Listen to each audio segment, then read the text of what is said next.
चर्चा को और आगे बढ़ाते हुए बात करते हैं कि घर की किस दिशा में गंदगी रहेगी तो आप पर विरोधी हावी रहेंगे। घर की किस दिशा में दोष होगा तो विरोधी आपको लीगल मैटर्स में फंसा देंगे। साथ ही इस तरह के वास्तु दोष और कानूनी विवाद से बचने के लिए क्या है आसान वास्तु उपाय, पंडित जी से जानते हैं। पंडित जी बताइए।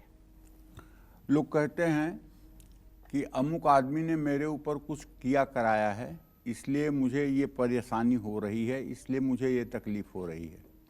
अमुक आदमी ने कोई मेरे ऊपर जादू टोना करवाया है, ब्लैक मैजिक करवाया है, कुछ किया है, इसलिए मुझे। इन सब बातों को मैं नहीं मानता हूँ। न ही को सुख और दुख कर दाता, निजकृत कर्म भोग सब भ्राता। हमें अपने कर्मों का ही फल भुगतना पड़ता है, कोई उसके लिए कारण नहीं है। अगर हम रास्ता पकड़ के जा रहे हैं और पीछे से कोई गाड़ी आकर के हमको धड़ाम से मार रही है और हम उड़ गए, तो इसका मतलब ये नहीं है कि वो गाड़ी वाला पगलाया हुआ है। हमारी किस्मत ही ऐसी थी कि मुझे लगना था। सामने से ट्रक वाला आ रहा है, उसका ब्रेक फेल हो गया, चढ़ गया, तो वो जानबूझकर, उसका कोई इंटरेस्ट नहीं है हमारे ऊपर चढ़ने का, लेकिन हमारी किस्मत ऐसी है जो वहाँ ले जाकर उस मोड़ पर पहुँचा रही है। कहने का मतलब ये है कि देखिए, हम जैसा कर्म करते हैं, जैसा बीज बोते हैं, आप बबूल बो करके और आप चाहिए कि आपको काजू किशमिश का पेड़ उग जाए, ये कभी हो सकता है? तो इसलिए आप अच्छा अगर करेंगे और अच्छा करने के साथ साथ प्रकृति के अनुकूल आचरण करेंगे, तो आपके जीवन में कष्ट कैसे आएगा? वायव्य कोण कहते हैं उत्तर पश्चिम के कोने को, जिसको रुदन कोण भी कहते हैं और जिसको कोप स्थान भी कहते हैं, जिसको शोक स्थान भी कहते हैं। राजा दशरथ के महल में भी उत्तर पश्चिम का जो कमरा था उसका नाम था कोप भवन। और कैकेयी जब उसमें जाकर सो गई और राजा दशरथ आए, उन्होंने दासियों से पूछा कि कैकेयी कहाँ है, क्योंकि वो कैकेयी को बहुत प्यार करते थे। तो लोगों ने बताया कोप भवन में है। ये सुन करके ही दशरथ के होश उड़ गए कि आज तक कैकेयी कभी जिंदगी में कोप भवन में नहीं गई और आज कोप भवन में जाकर के क्यों सोई हुई है। तो जब वहां जाकर के कैकेयी से वार्ता करते हैं तो उनके पैर के नीचे से जमीन खिसक गई। जो हुआ बाकी पूरा जगत जानता है।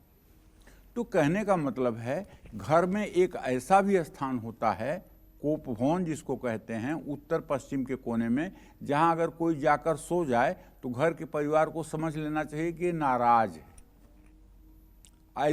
ऐसे कमरे में निवास करने वाला कोई भी दंपति सुखी जीवन नहीं जी पाता है, उसका पारिवारिक जीवन ठीक नहीं रह पाता है, उसके बच्चे अच्छे नहीं हो पाते हैं। हर समय इस कमरे को खाली रखना चाहिए और अगर इस कमरे का यूज करना है आपको तो ड्राइंग रूम के रूप में यूज कर लीजिए, ताकि लोग आएं, थोड़ी देर बैठें और फिर नमस्ते करें जाएं।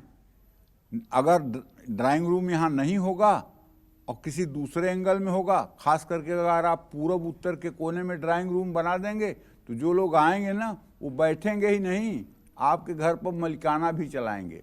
कहेंगे कि आपके गणेश जी यहाँ नहीं वहाँ होने चाहिए, आपका डाइनिंग टेबल यहाँ नहीं वहाँ होना चाहिए, आपके घर में ये खराबी है, आपके घर में वो खराबी है।